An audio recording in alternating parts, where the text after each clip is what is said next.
আসসালামু আলাইকুম। আপনারা যারা আমাদের এই ভিডিওটি দেখছেন তাদের প্রত্যেকের প্রতি রইল আন্তরিক শুভেচ্ছা এবং নববর্ষের শুভেচ্ছা। আজকে আমরা সমাধান করব ঢাকা বোর্ড 2023 সালের সাধারণ গণিতের ত্রিকোণমিতি, একটি সৃজনশীল গণিত।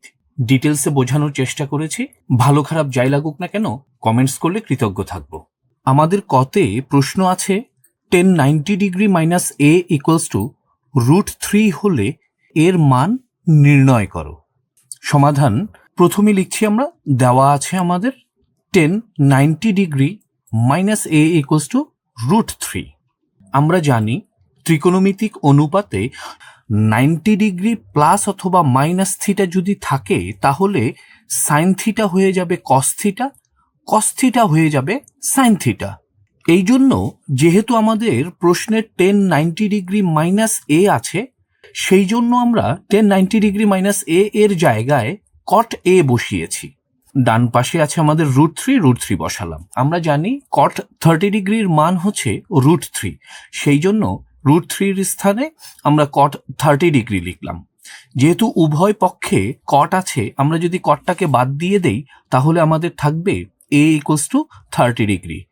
সুতরাং নির্ণেয় a এর মান 30 ডিগ্রি। এই ধরনের প্রশ্নগুলো আমরা সৃজনশীল প্রশ্নের কতে পেতে পারি, এমসিকিউতেও পেতে পারি, অথবা নতুন যে সংক্ষিপ্ত প্রশ্ন, এই প্রশ্নটা আসার সম্ভাবনা আছে। আশা করি অঙ্কটি বোঝা গেছে। চলেন আমরা খতে যাই।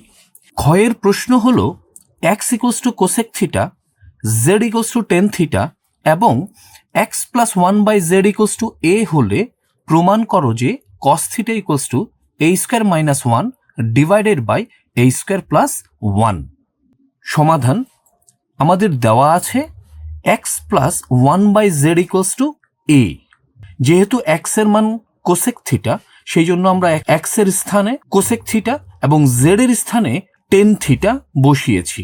অবশ্যই পাশে সাইড নোট দিব, x ও z এর মান বসিয়ে পাই। ত্রিকোণমিতিক অনুপাতের যে সূত্র আছে সেই সূত্র অনুসারে আমরা বলতে পারি 1/10 theta equals to cot theta, cosec theta equals to 1/sin theta. সেই একই অনুপাতের সূত্র অনুসারে cot theta equals to cos by sine theta equals to a। দুইটি ভগ্নাংশের হর একই, সুতরাং লসাগু হবে সাইন থিটা। হর দিয়ে ভাগ, লব দিয়ে গুণ। সাইন দিয়ে সাইনকে ভাগ করলে ভাগফল হবে 1, 1 এর সাথে 1 গুণ করলে 1। সাইন দিয়ে সাইনকে ভাগ করলে ভাগফল হবে 1, 1 এর সাথে কস গুণ করলে কস থিটা। তাহলে আমরা পেলাম 1 plus cos theta divided by sine theta equals to a। এখন আমরা উভয় পক্ষের বর্গ করে দিলাম, পাশে অবশ্যই সাইড নোট দিব। যেহেতু হর এবং লব উভয়ের উপরেই স্কোয়ার আছে, আমরা চাইলে 1 plus cos theta whole square divided by sine theta whole square এইভাবে আমরা লিখতে পারি। a square equals to a square. আমরা জানি sine square theta equals to 1 minus cos square theta. আমাদের গণিত বইতে অভেদের সূত্রটি লেখা আছে sine square theta plus cos square theta equals to 1। কসকে যদি ডান পাশে পাঠিয়ে দেই তাহলে চিহ্ন পরিবর্তন হয়ে যেয়ে 1 মাইনাস কস স্কোয়ার থিটা হবে। এই মানটাই আমরা সাইন স্কোয়ারের জায়গাতে বসিয়েছি। তো 1কে আমরা 1 হোল স্কোয়ার, কস স্কোয়ার থিটাকে আমরা কস থিটা হোল স্কোয়ার এইভাবে লিখতে পারি। উদ্দেশ্য হচ্ছে আমরা একটা সূত্র প্রয়োগ করব। আমি 1কে ধরছি a এবং কসকে ধরছি b, তাহলে আমরা পাচ্ছি a square minus b square. a square minus b স্কোয়ারের সূত্র হচ্ছে a plus b into a minus b। এই a plus b into a minus b সূত্রটাই আমরা এখানে অ্যাপ্লাই করছি। 1 plus cos theta a plus b into 1 minus cos theta a minus b। আমরা জানি হরে এবং লবে যদি একই মানের কোনো সংখ্যা বা রাশি থাকে তখন তাদের মধ্যে কাটাকাটি যায়। 1 plus cos theta 1 plus cos theta, যেহেতু একই কাটাকাটি গেল। থাকলো লবে 1 প্লাস কস থিটা, হরে 1 মাইনাস কস থিটা। এই পর্যায়ে এসে আমরা উভয় পক্ষকে যোজন বিয়োজন করে দিব।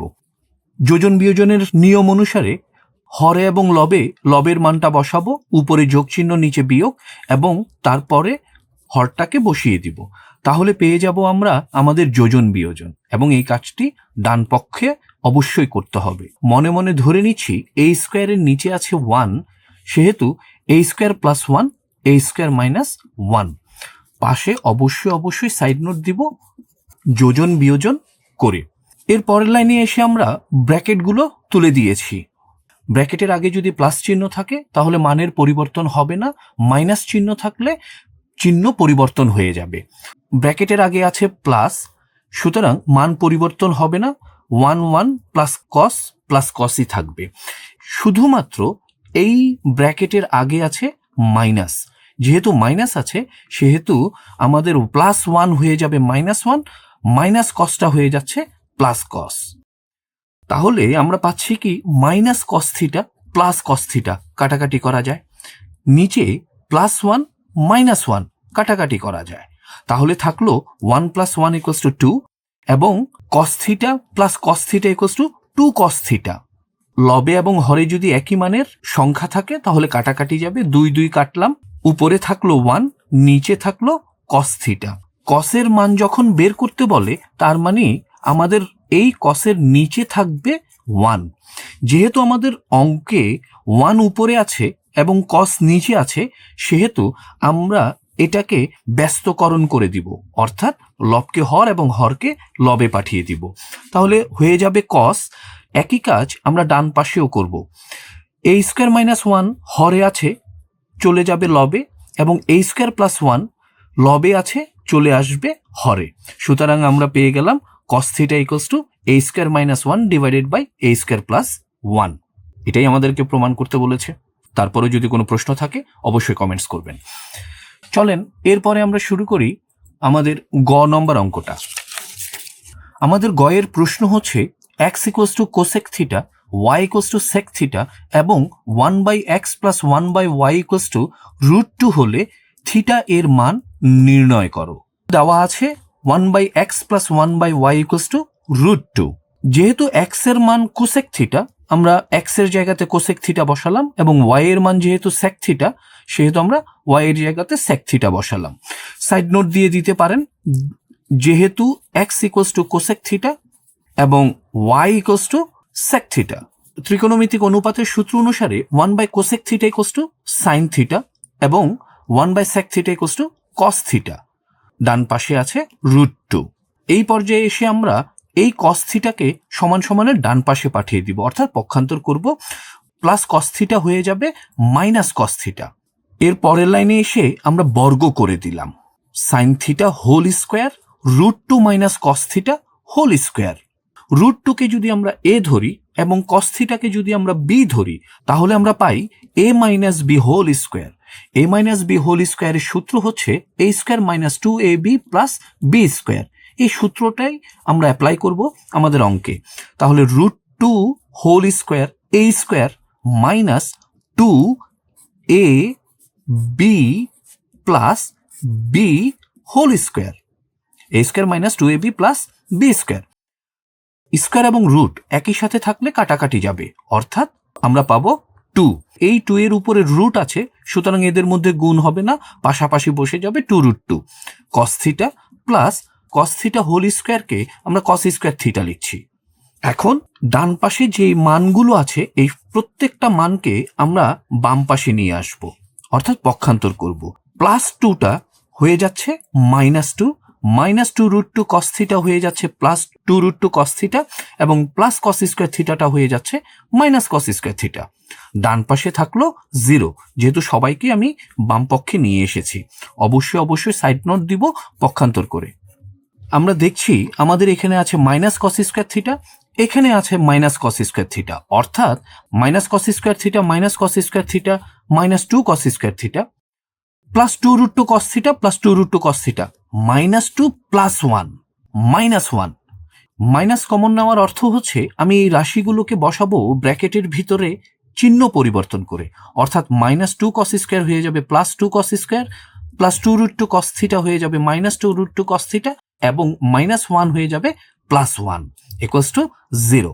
এই লাইনে আমি লিখেছি 2 cos² θ -2√2 cos θ +1। মাইনাসটা কোথায় গেল? উভয় পক্ষকে -1 দ্বারা গুণ করেছি। অবশ্যই সাইড নোট দিয়ে দিব, উভয় পক্ষকে -1 দ্বারা গুণ করে পাই। মাইনাসের সাথে মাইনাস গুণ করলে প্লাস হয়ে যাবে এবং 0-র সাথে যাই গুণ করা হোক না কেন 0 থাকছে। এই 2 cos স্কোয়ার থিটাকে √2 cos থিটা হোল স্কোয়ার লিখতে পারি। এই রুটের উপরে স্কোয়ার থাকার কারণে রুট এবং স্কোয়ার কাটাকাটি গেলে 2 হবে। সে 2 cos square theta minus 2 into 2 cos theta into 1। যদিও আমাদের এখানে 1 নাই, আমি এখানে 1 এনেছি, কারণটা হচ্ছে যে কি আমরা জানি যে কি কোনো সংখ্যার সাথে 1 গুণ করলে মানের কোনো পরিবর্তন হয় না। প্লাস 1 স্কোয়ার, 1কে 1 স্কোয়ার লিখছি। আসলে আমাদের উদ্দেশ্য হচ্ছে যে কি এটাকে সূত্র আকারে সাজানো। a square minus 2ab plus b square a minus b whole square. যেহেতু আমাদের বাম পক্ষে স্কোয়ার আছে, এই স্কোয়ারকে আমি যদি ডান পক্ষে পাঠিয়ে দেই অথবা উভয় পক্ষকে বর্গমূল করে দেই, তাহলে স্কোয়ার রুট কাটাকাটি চলে যাবে, থাকবে আমাদের √2 cos থিটা মাইনাস 1। 0-র উপরে রুট দিলেও মানের কোনো পরিবর্তন হবে না। সাইড নোট অবশ্যই দিয়ে দিব উভয় পক্ষের বর্গমূল করে। এখন এই -1কে ডান পাশে পাঠিয়ে দিলাম, হয়ে গেল +1। √2-র সাথে cos থিটার সম্পর্ক হচ্ছে গুণের। সো √2কে যদি আমি ডান পাশে পাঠাই তাহলে হয়ে যাবে ভাগ, অর্থাৎ নিচে চলে আসবে 1/√2। আমরা পেয়ে গেলাম cos থিটা = 1/√2। আমরা জানি এই 1/√2 হচ্ছে cos 45 ডিগ্রির মান। সো 1/√2-র জায়গায় আমরা cos 45 লিখলাম। উদ্দেশ্য হচ্ছে যেহেতু আমার বাম পক্ষে এবং ডান পক্ষে cos আছে, আমি cosটাকে বাদ দিয়ে দিব, থাকবে শুধু আমাদের থিটা আর 45, অর্থাৎ থিটা = 45। আমাদেরকে এই থিটার মানটাই বের করতে বলেছে। নির্ণেয় থিটার মান 45 ডিগ্রি। এই ছিল আমাদের আজকের সৃজনশীল অঙ্কটি। অঙ্ক নিয়ে যদি কোনো প্রশ্ন থাকে তাহলে অবশ্যই কমেন্টস করবেন। ভালো লাগলে অবশ্যই লাইক শেয়ার করবেন। আল্লাহ হাফেজ, টাটা, গুড লাক।